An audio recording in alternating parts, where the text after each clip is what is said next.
About a year ago, I started training a girl that I remember two things about this girl. She came in, asked for a training. First thing, a big smile. Big smile. And a lot of enthusiasm. That's the first thing that I remember. The second thing that I remember is as soon as we finished the training, you said, I just need this. I need more of this. Those are the two things that I remember. What do you remember about the first training? I remember being hard on myself most. I remember seeing you do something, and then I was like, all right, I got this. That's easy. And then I tried it, and then I remember wanting to just walk out. I'm awesome. Yeah, I remember being really hard on myself. That was the main thing. What did you bring? What brought you to me? So I was looking for a new personal trainer. Since I was in middle school, my mom's always taken me to personal trainers on top of just my club. And so some have fallen through. I was with some for a few years, and so I was just looking on Instagram trying to find some, and then I came across this place, which is really close in town. Yeah. Were you nervous the first time? Oh yeah. Yeah. I remember a little bit. You Yeah, I was. I was trying to keep things simple, but I remember you being really frustrated. Yeah. But you still have a big smile. That's good. That's very good. Why you said I need this? I really need this. What part? I think the technical portion. I think I haven't always been such a clean, sharp player, and I think like here you really focus on technicality and everything, and I think that was my main thing, just getting my touches sharper, getting everything cleaner. Yeah, definitely you don't need strength. Yeah. One of the strongest players I've seen, but that strength comes with a price sometimes. Yeah, it does. Are you ready to warm up? Yes. Name. Adeline Faria. Favorite number. 26. Favorite sport. Soccer. Second favorite sport. Ooh, running. Okay. Favorite activity outside of soccer and running. It can be anything, like watching movies. Lifting. Lifting. For sure, yeah. Favorite player, professional player. I don't even have one. I don't. I knew it. I don't even have one. It's so bad. So the next question is going to be name 3 professional players. Okay. Come on, you have to know at least one. I got Abby Wambach's signature when I was like 9. That's at least one. Okay. Name 3. Oh, how can I ask you this? 3 professional club. Yeah. 3 professional club, like men, women, whatever you want. Okay. All soccer? Yeah. Oh, yeah. Okay. U.S. Manchester. U.S. is a national team. U.S. is a national team. Oh, you want professional club? Yeah, you said Manchester, okay? Barcelona one or no? Yeah. Okay. Orlando? There's a women's team? Is that one? That's a city, yeah. Oh, gosh. Just say a name of the city. Okay. And any name of the city would work. I don't know if I should even ask you that. Name 3 professional Italian clubs. Oh, no, you should skip that. Okay, no. Name 3 professional players. You told me Abby Wambach, it's something. Have you ever heard of Messi? Yes. Okay, yes. that's the second one. Have you ever heard of Cristiano Ronaldo? Yes. Okay, that makes me feel a little better. We got to 3. Favorite school subject? Science. Favorite music genre? Country. Do you speak any other language? No. Do you know any Italian words? No. Would you like me to teach you an Italian word? Sure. What word do you want to learn? How do you say hi, how are you? Ciao, come stai? Ciao, come stai? Good job. Pretty good. Very good. You feel warmed up? Yep. Adi, why you play soccer? I play it because it feels like an escape. I think with everything going on around me, I usually, like when I'm on the field or I'm at a training or even like when I'm at my house training or juggling, whatever it is, I just put my headphones in and it just feels like an overall escape, and you don't even realize you're getting better in the moment. You're just doing it. I feel you. So, I yeah. know. I totally understand. It's always been like that? It has, yeah. Yeah? I think I fell in love with the sport at a very young age, and I never really tried any other sport besides cross country. Yeah. That's about it. So I think I never was interested in anything else. I just Did you ask your parents to play, or you I had- didn't you know. tried? I think I saw like a cousin of mine doing it, and I just wanted to do it, and it just stuck. Yeah, that's the problem. Yeah. I'm almost 38. I'm still stuck. What position do you play? Midfield and forward, center mid, What's your favorite position to play? center mid. Center mid? Usually 8-10, yeah. Why? I love switching the ball. Like I love making change in the field From side to side? from side to side. Yeah, I love swinging it back and forth and just being able to create plays and make stuff happen. Like to build. Yeah. Build, yeah.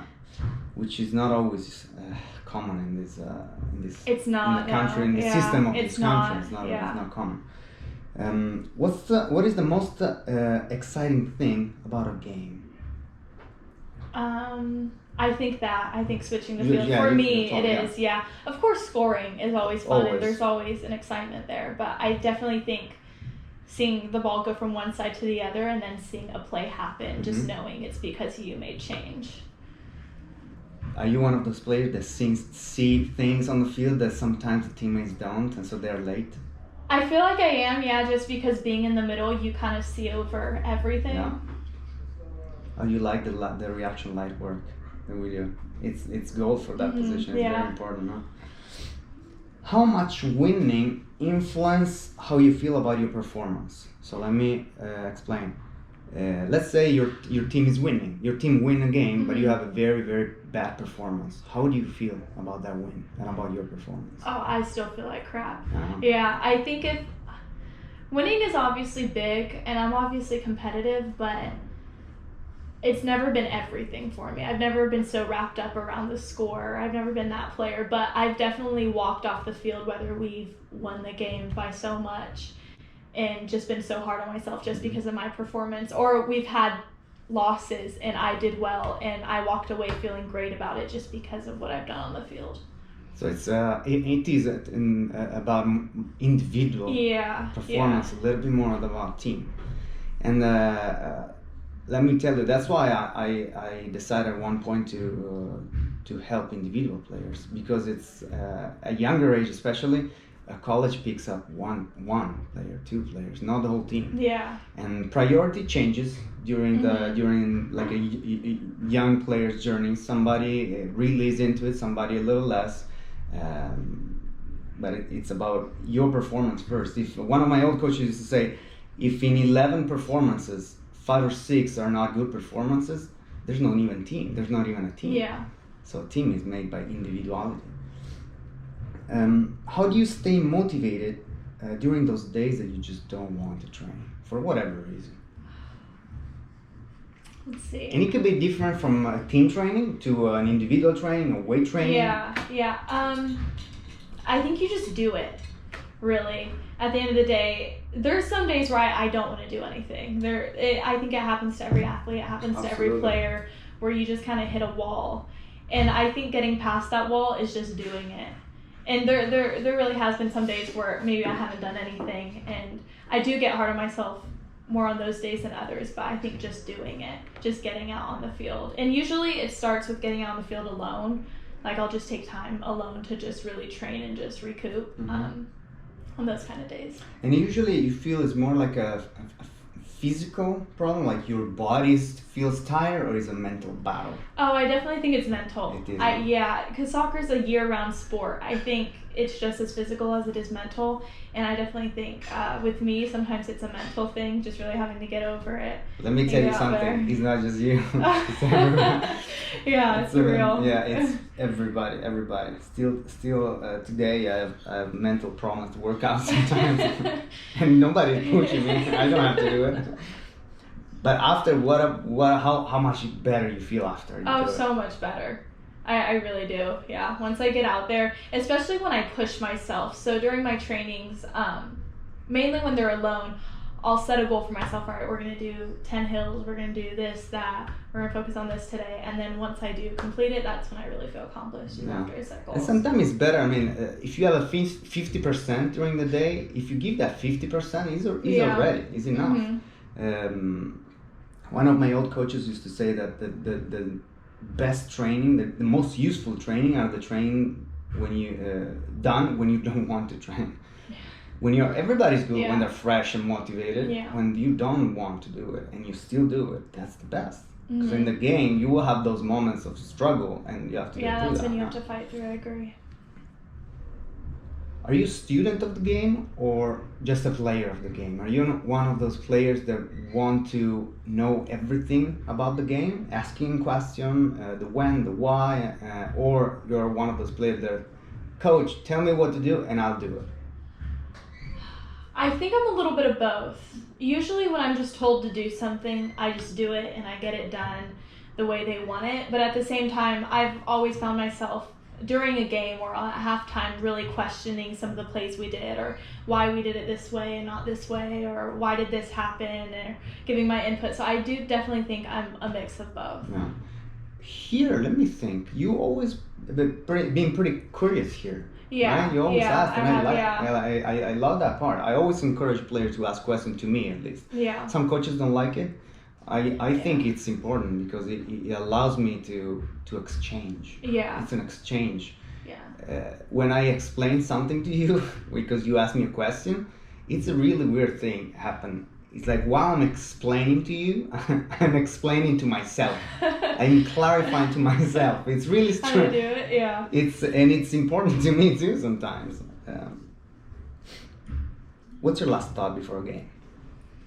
I don't think it's necessarily last thought. I think it's a whole reflection of just just walking off the field. One thing I always do when I walk off the field, I always jog. I don't know why. I don't know if it's the superstition we just talked about, but I always have to jog. I don't know. I really don't know. When I go on and go off. So if it's halftime or if it's after a game for some reason, I must. I get upset if I don't. What's the reflection during the jog? Reflection, I think, is just how I did on the field. Before. I want to know before. Before a game? Before the game now, yeah? Oh. Before the game. Yeah, after it's a little easier.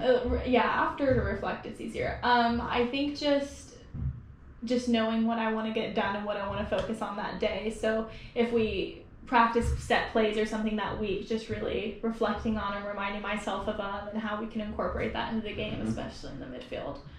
So in your jog, you just are into the game already. Oh, yeah. Jog, yeah.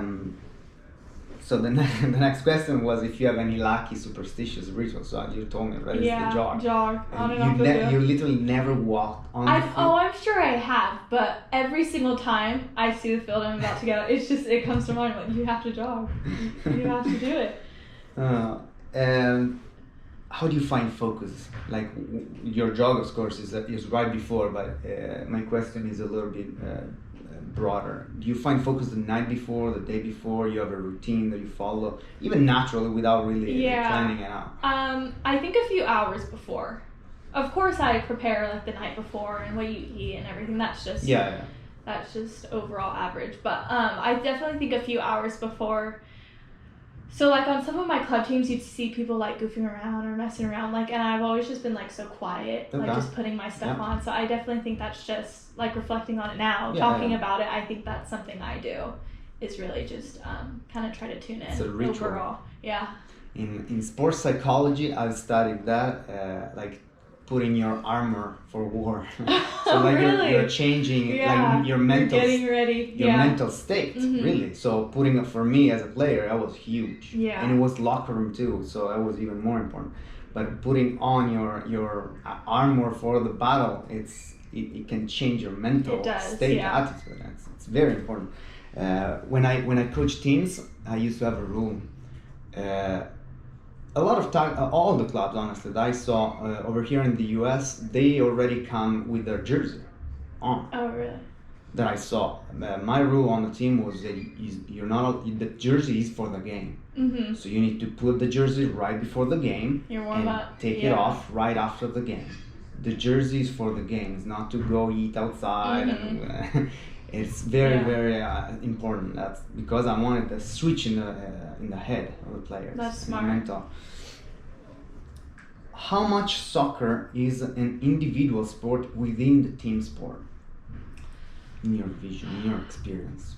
I think as you get older, I don't know how this is gonna sound, but I guess when you get older, I think it becomes more individual depending on how far you want to take it.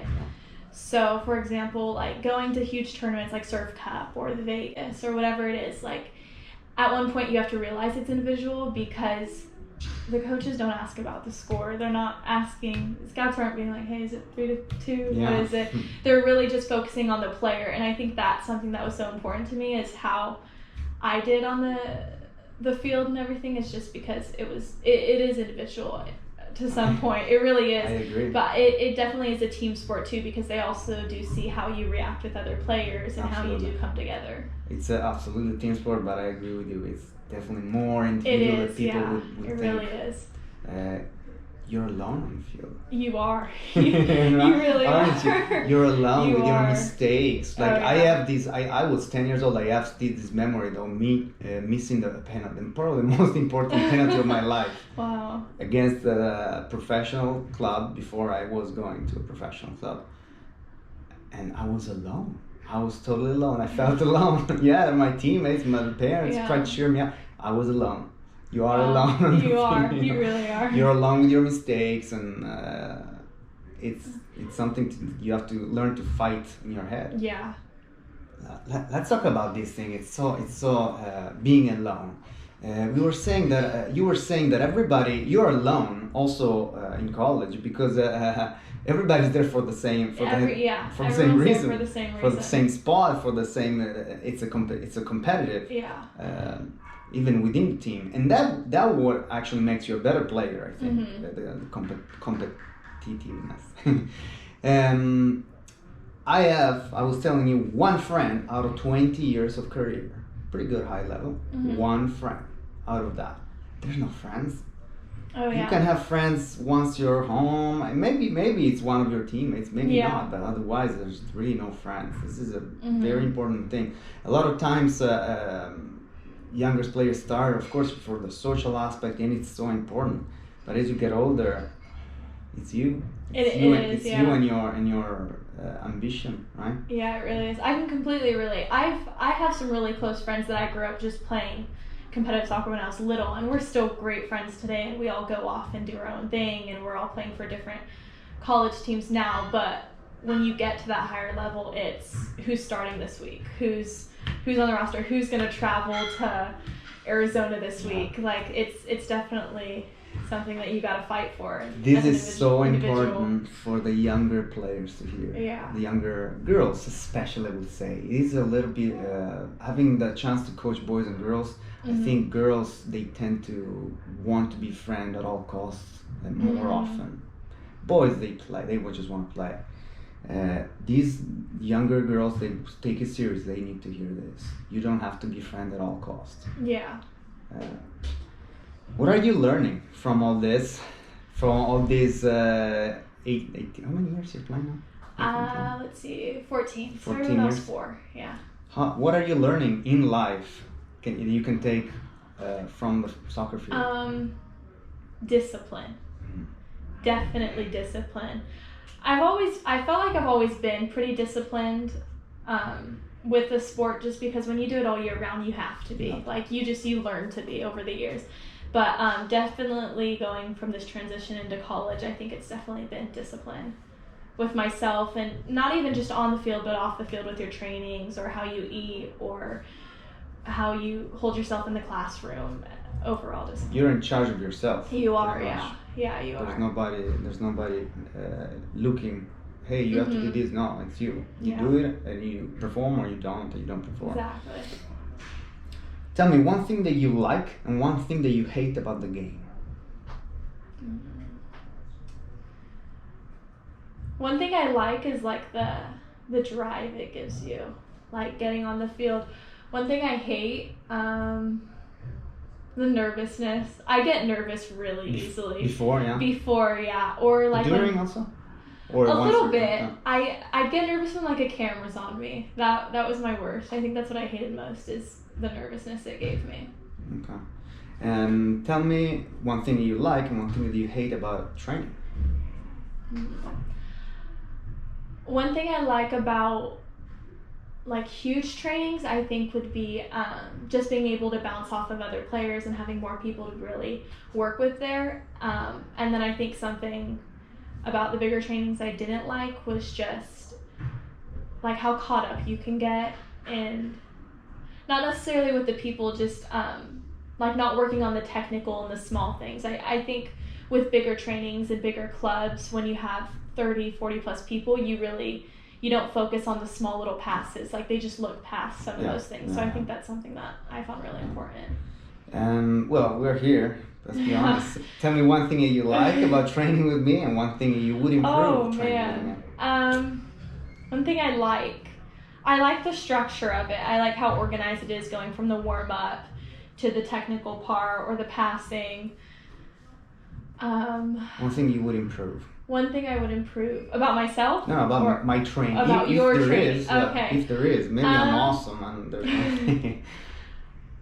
I don't know. I wish they were a little longer. Longer. Okay. I think that's it, really. Just because it feels so fast. It is like fast. when you're doing it and you're like, all It right, is time fast to for go. me. I'm like, wow, I know. it is really fast. It is really fast. Yeah, especially for your age. Mm-hmm. Especially for your age. Sometimes I've been thinking about that. Maybe to. You think cut out the warm up a little, but then you need to warm up. Yeah, you do. It's important. So try to incorporate everything in the warm up, some kind of work too. Yeah. But yeah, I can see that. I can definitely see that as a limitation. What was your highest point of your career, and what was your lowest point of your career? My highest, I think, was starting to see the people that were interested as far as college. That was always my main goal growing up. Yeah, that's important. Ever since I was like in middle school, I was like, I have to play in college. I have to continue. Like, I will not stop.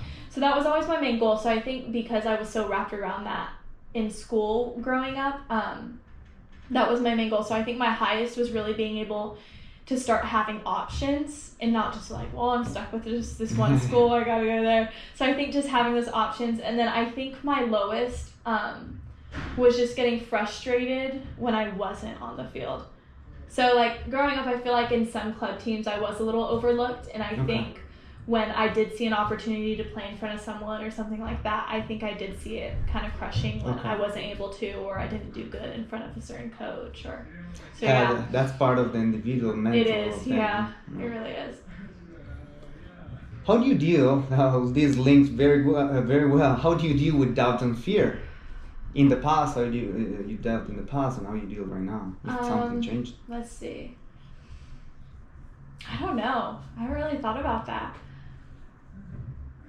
You know, everybody deals with in a slightly different way. There's people dealing with, I just put headphones and listen to music and I get distracted. Mm-hmm. Somebody instead, they are into it. They get fuel from that. Yeah, I think for myself, I try not to think about it honestly. Yeah. Overall, just because when I start thinking about it, I'll just dwell on it and then I'll let it just really overcome me. Yeah, so I think just not thinking about it. Yeah.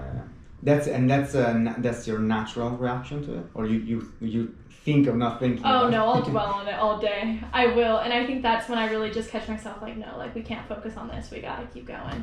So, it's been like a training for myself. I have to train myself to really you really do. So is. I will give you some books to read, some titles about how you can actually change these images, this voice in your head that keeps bringing you down, or these images that bring you down, and how you can change them to use them and visualizing positive things out of those. It's very interesting, very important, and that's part of the training that you're talking about. It's really training. Yeah. But you've been doing it by yourself naturally. So maybe if you have some like books that help you, I'll give you some title after. what is a story that influenced your career as a player? It can be a story, personal stories. It can be a story of your family, a story that you read on a book, a story of a player, which I think is not a professional player.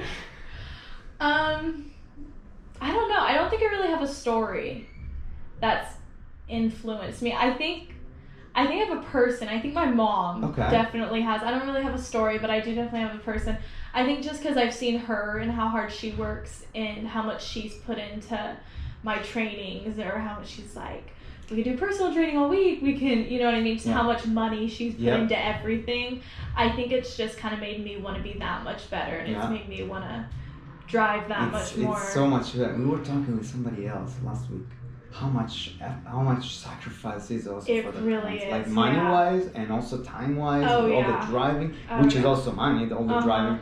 They don't pay for anything, like the soccer, like it all comes out of the parents' pocket, And this is for girls, because for boys at a certain level, the club pays. The DA, really? You know, there was the DA. I'm not sure. Yeah.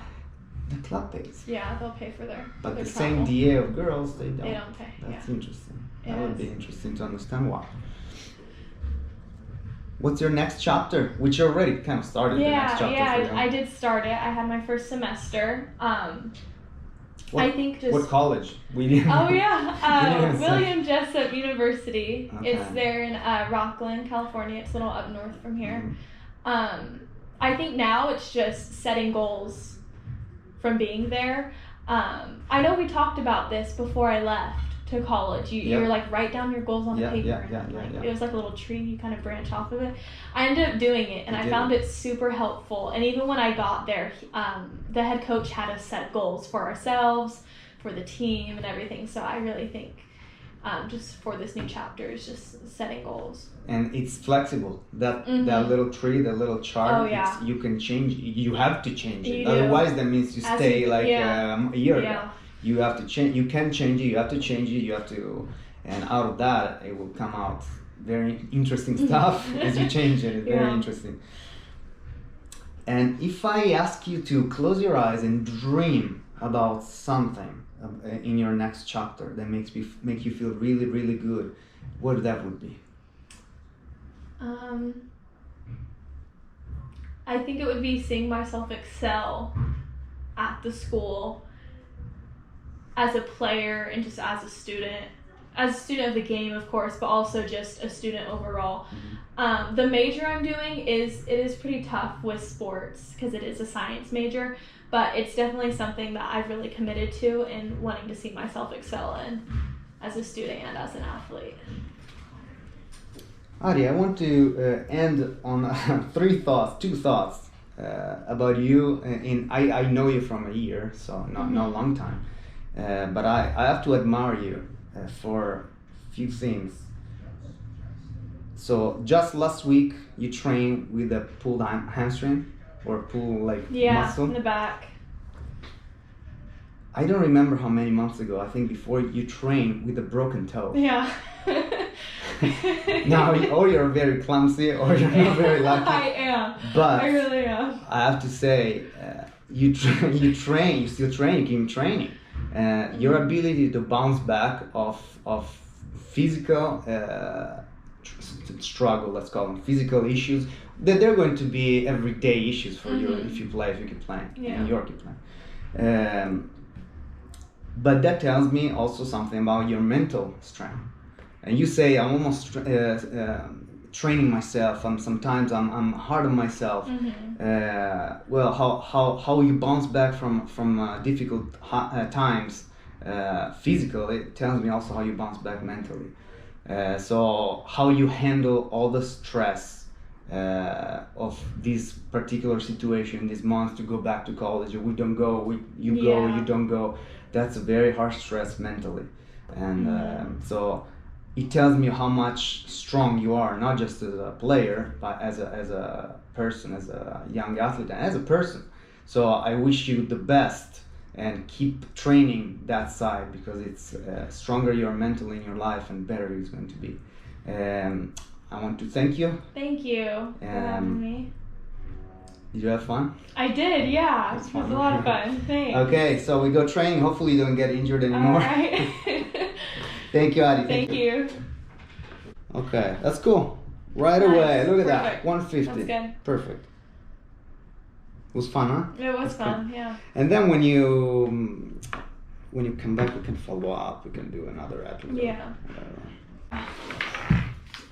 Whatever.